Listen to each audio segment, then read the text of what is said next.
Masters, masters, masters of change.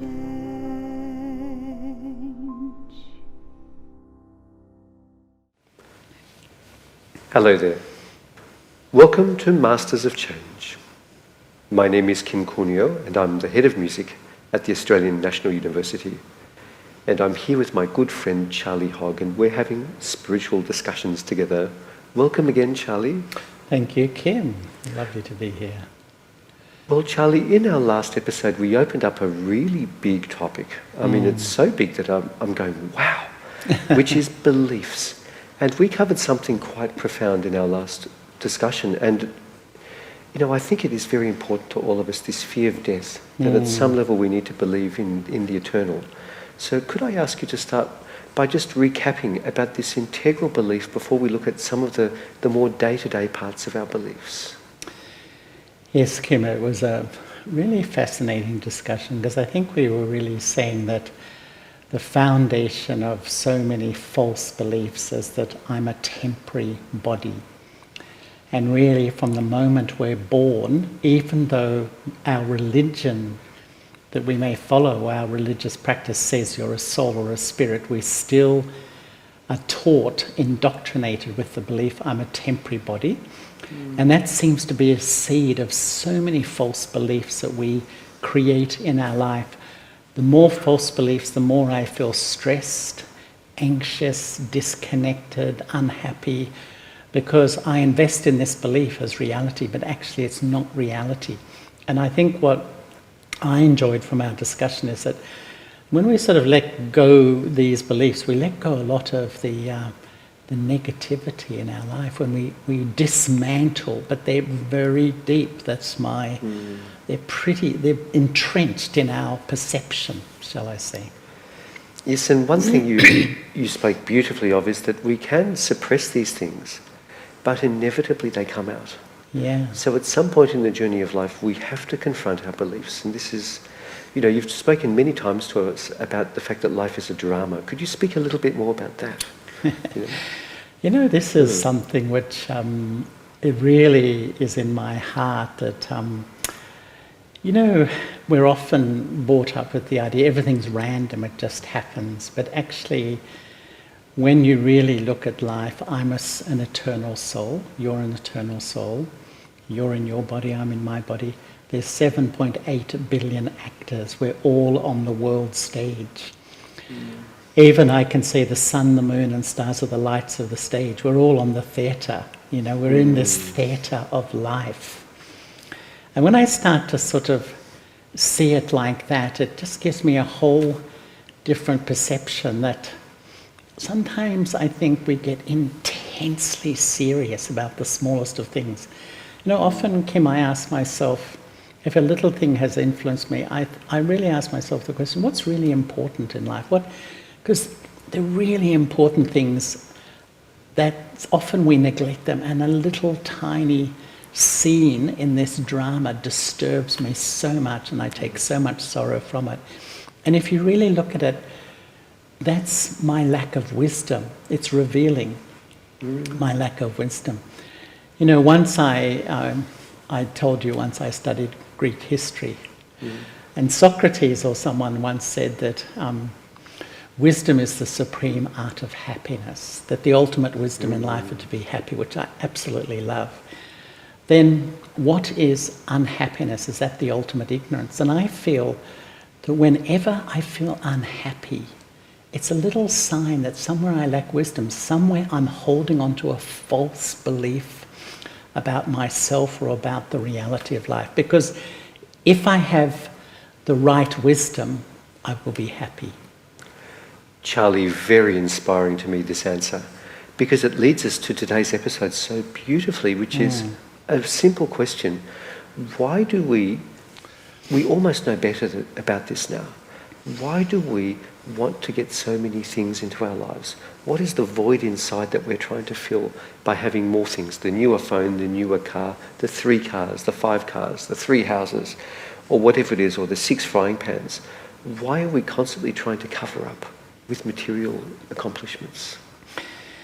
Yeah, I think for me, Kim, at the heart of that, the beauty in life is the experience of the qualities of love and peace and happiness. To me, the first need in life is love. The first desire is to be loved.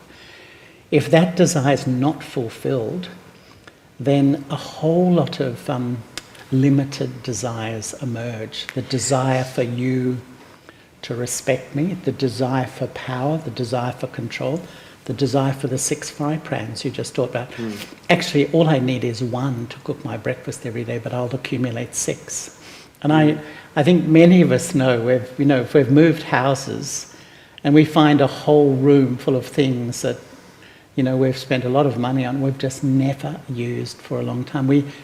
We are in this thing of accumulation because I think, it's an expression that a lack of true love, the desire for true love and true happiness isn't there. So our temporary desires kick in a very powerful way.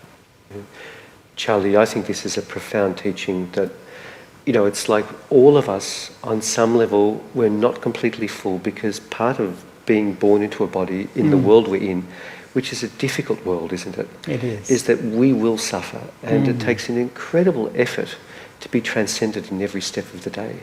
So it's okay that we suffer from this a bit, but you're saying we can move beyond it. We can see it for what it is, and we can build up that whole through the love of God, and I imagine through the practice of meditation. Is that right?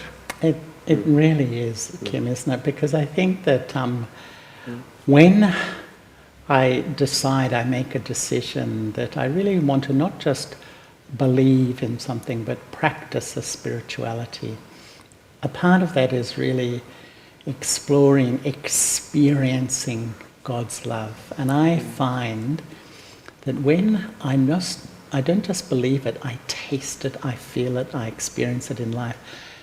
It's amazing, it's like I feel full, this incredible, I feel a bit complete. And naturally, I don't want anything. It's a natural consequence. It's not that I'm suppressing, not buying the new car or whatever. I just realize I'm quite satisfied with what I have because it's the soul that needs fulfillment. And the more you try to fulfill materially, you will never ever fulfill your desires. It's an eternal truth. You can never fulfill material, temporary desires, so to speak. Charlie, one thing I've thought about in recent times is that in the West, this teaching about materialism not really being your ultimate truth, it's been well known for a few generations now. So we're starting to really think about it. And maybe we're getting a little bit better. Like there's certainly, I've noticed in this generation, a little bit less conspicuous consumption, this idea that you just want to show how rich you are. So you might have money, but you're a little bit more discreet. Yes. But there's another thing that comes in that I think the West is doing very badly on. And this is this idea, how would I say it? It's like overachieving. Yeah. It's like, I have to be so busy. So rather than being rich and having 10 cars, I want to have not 10 minutes free in the day for myself. Yeah. And I want to be able to say, I am so busy, I am so needed by the structures of the world that I'm simply more important than you. But knowing in my heart, I might not be that important. That's so interesting, Kim, because I think this sort of over-busy syndrome, where we're just constantly, chronically busy, is because I really believe that if I stop quietly, without any distraction, without a role or feeling important, this emptiness just grows inside. And it's so uncomfortable. Now I can be the CEO of the biggest corporation, I can feel that. So how do I deal with this uncomfortable feeling, which, the modern lingo is depression or sadness? Just keep busy, just keep running, just keep rushing. And so I invest in this belief that I'm important because I'm busy. Now, it's okay to be busy. It's okay to be active in life. But I think when it's sort of in denial of caring for my true self and my inner world, it's not healthy because at some time maybe your health breaks down, maybe your mental health can break down too, because there's constant pressure to look good, to be someone, to be noticed, because in my own view of myself, I don't look good to me, or, I feel lacking something, so I need the title, my business card. I remember, once I was laughing with a friend that we have business cards and we give them, and it has their mobile phone and their email number and their WhatsApp number and their this number and that number. So many ways to get in touch. You can never get onto people. Yes. Have you noticed that? So it's funny because they feel burdened by, like we have all these sort of things, and yet they are burdening us at the same time. Charlie, this is a very good teaching. Now, I want to tell you a little story about one thing we're doing in my workplace, because I work in a university, and titles are very important. This one's doctor, that one's associate professor, this one's professor, this one's, senior boss of this thing. And people love having name tags with their title or their very many titles. So we've decided to institute a taking the titles away policy at the university in my area, just to say that on some level, even though we've achieved so much in the intellectual level, which in some ways is the most lauded by our society, that it is still meaningless. Yeah. And so I just wanted to say, if we can do this at a major university, all of us can take on this teaching a little bit. And so how would you give us this teaching? How do we see through the mirage of accomplishment? Kim, I think it's the concept of success. Because we have been brought up that success means to be very rich, very powerful, all of those sort of images, very famous maybe. But I feel really that the concept of success means that fundamentally I'm comfortable with who I am. Because what I've experienced is that we have all those titles. And it's not to say that there's anything wrong with that, but often, deep down, I'm not comfortable with who I am. I even, to the point, don't like who I am. And I think, especially for young people today, I think it's a very tough world they're stepping into. And when they see that, to get on, I've got to have all the titles and all the, the medals and this sort of thing. But actually, if the culture was the main thing in life is to be a really good, kind human being, that is a successful life. And to me, that is really where our attention should be, that the successful human being can not be out front, but really is a good, loving, kind, compassionate human being. To me, that's a successful life. Charlie, I could not agree with you more. I think this is a beautiful thought, because it means that all of us have the same capacity for success, no matter what the circumstances of the body. I mean, isn't this radical? Because one of the beliefs we, I think, often struggle with is, I was given not quite enough when I came into this body. This one over there, they had more money, they had better clothes, they had a better education, they had a better start in life, they went to a better school and a better university. I'm just trying to make up for lost time. We all carry some version of this story, because there's always someone, bigger, stronger, more beautiful, richer than us. And you're saying it doesn't matter, because the ultimate version of being a millionaire is to be happy with who we are. I love it. Yeah. And when you were just saying that, once I was doing a meditation course with actually a lovely man who was a billionaire. And he actually said to me that, money hasn't made me at all happy. And that's why he was sort of exploring his inner world. In fact, his very words were that the more I became wealthy, the richer I became, the more unhappy I became, which is a really, Kim, it's such a deep belief in our culture that accumulation is success, that if you have a lot of money beside your name, you've made it.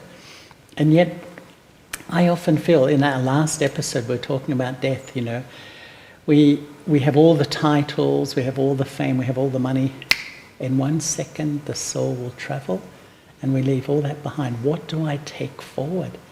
Actually, I take my good actions. And sometimes, because of lack of self-respect, we don't do good actions to get that wealth and get that fame, because I'm so desiring it to feel good about myself. Sometimes my karma is not good.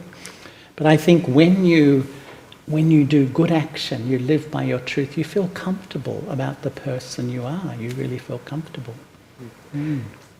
I think you've opened up something very interesting, and it's the word conscience. Yeah. This is a very big thing, because, if we fall for this, let's say it's the erroneous version of the world. It's the dominant one. We all know. So we've got to get rich, we've got to be busy, we've got to appear really, really great. And it's too easy to put someone else last, to get rid of the fundamental premise of a spiritual life, which is to care for others, as we would care for ourselves, or even more so. But yet, by doing that, inevitably, because we are imbibed with this soul and this incredible ability to evolve, the soul will come back, and our true nature will come back, and our conscience will start to bite us. Yeah. Have you seen this, Charlie, and what happens? Yeah, I really have. Kim, once I was in a country that the world labels as a third world country, which is a label I don't like, but I think you get the image. And I was running a seminar, and near the end of it, one of the participants, there were a whole lot of people who worked for the government in that country. He said, "Can I speak to you?" And he said, "I'm just riddled with guilt." And I said, "Why?" And he said, "Well, I wanted to send my children to actually the UK for education, and I couldn't afford it, so I've been taking bribes for years and years and years." And in his own words, he said, "My children went to the UK, they've got a good education, they're well settled, but I've ruined my own life because I broke the contract of truth with myself. I compromised my values because my desire outstripped my truth. My desire broke my desire for my children to get on, actually." And he said, "I feel so fearful that my community will find out really the person I am, because in their eyes I'm an important and well-respected person, but I know I've cheated." And so when we cheat, we actually cheat ourselves. We cheat our own integrity fundamentally, don't I? Charlie, that's incredible. Because I think all of us have made mistakes, and some of us very serious mistakes. And what you're saying is the ultimate judge. It's not someone sitting in a courtroom. It's not our community even. It's us. Yeah. We have to judge our own actions. Yeah. And that will come up. If we're lucky, it happens while we still have time to change and to modify them and to make amends. But sometimes it happens right at the end of life, doesn't it? That a whole life catches up with someone at the very, very end. It's so interesting you say that, Kim, because you and I have a mutual friend in Roger Cole, who's a palliative care physician who deals with people when they're at that moment, excuse me, of transition from one life to another. And you know what he said to me? When people die, there's two things on their mind. First, what sort of person was I, like an evaluation of me, and how did I treat others? And as Roger says, I've never heard anyone say, "God damn, I wish I'd worked harder and made more money." When we're alive, it seems so important to make lots of money and be known. But when I'm facing moving on from this body, that's really important, is the account with me and my behavior. And how did I treat people? Did I treat them according to what I feel is a good way to treat other people? So really what you're saying, Charlie, even though we are eternal, time is precious. Yeah. It's an incredible thing to be born into this body on one level. And we have the potential every moment it's sort of like to tame our ugly side and to help others. And if we do that, we will take an inheritance, an eternal inheritance from it. Yeah. And that is surely enough, and more than enough, to substitute for having 6 fry pans and having 6 titles. Yeah, absolutely, Kim. It's so fascinating, isn't it, that it's really, we sow the seeds of our future in my behaviour and actions and attitude now. And so when I always live according to my truth, I'm creating a natural destiny that's a positive destiny. But if I compromise myself now, there's always consequences. We all know it, actually. Sometimes the consequences are immediate, but sometimes they kick in the long term. Yes, I've got another question, because I'm just going to imagine, can I be someone else for a second? Hello, Charlie. I really enjoyed that talk. But actually, I think it's really important. I've worked hard all my life, and I think there's nothing wrong with having a good car for my family. So what do you say to that? I would say absolutely. Really, I don't think there's anything wrong with material things, but if I over-accumulate, it's material things, we need them for life. If I over-accumulate, or I base my happiness on temporary material things, because you buy the new car and next week someone crashes it, you feel really, it's almost like they hit you, you know, because you've invested your sense of self in these temporary material things. But actually, I feel that, yes, it's a really good question, Kim, because material things are fine, but we only need a little to really live happily. We need a few clothes. We need a house that's livable and comfortable and clean. And, you know, if people have something a bit bigger, even that's not a big thing. But when it's the basis of my happiness or my sense of achievement and my sense of self, then that will definitely influence the happiness in my life down the track some point. Charlie, I want to thank you for that answer, because it's so easy to be extreme in our lives. So the extreme version of what we talked about this episode is, I have to give up everything. I have to renounce everything and be a sannyasi to be happy. And you're not saying that. You're saying it's the middle road. It's the middle road, yeah. So with that thought, can we walk that middle road in silence, please, dear Charlie?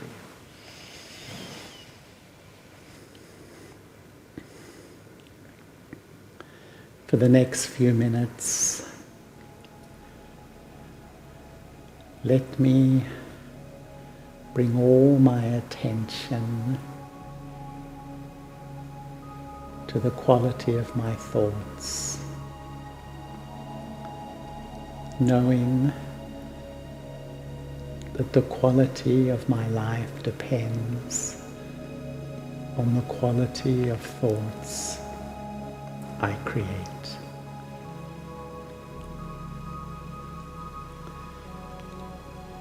I, the eternal soul, remember my Father, the Supreme Soul. My mind is like a subtle thread that connects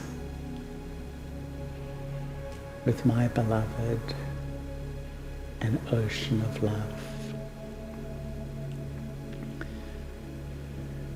And in this eternal relationship, as I feel belonging, value, respect, I feel full inside. I even feel I really don't need much.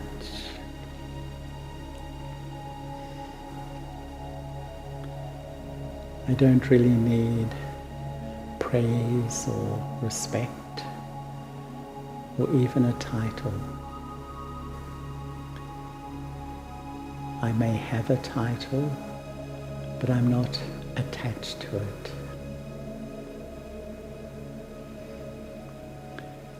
And with this fullness inside, I have a natural simplicity in my life. I enjoy everything. I use everything. But if I don't have them, I still remain happy. So when I'm full inside and I step into action, a natural simplicity starts to emerge in my life.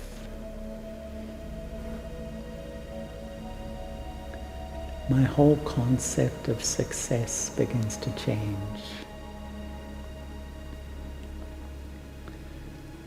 Rather than seeing success as accumulating new things or rising up the ladder of achievement, I see success as being an honest, loving, and kind human being.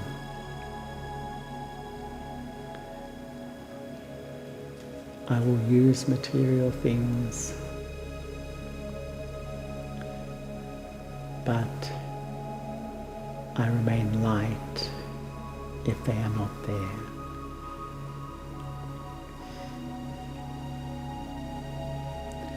The more I have this loving link with the divine, the more I feel full inside. I know clearly how much I need to sustain me and my family in my life.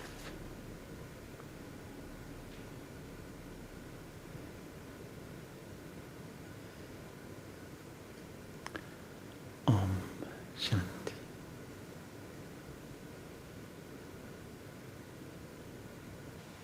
Dear friends, may all of us believe in ourselves, our eternal journey. May we believe in the power and the sanctity of the soul. May we believe that we, all of us, can move beyond the material and the accomplishment and be in that pure space with the eternal, even as we work in the material and we gain a few titles and things like that. It's okay. And may we be the carers for ourselves and our world. Charlie, as always, thank you for teaching us, talking to us, and for being with me today. As always, my pleasure, Kim, and thank you so much for these wonderful conversations.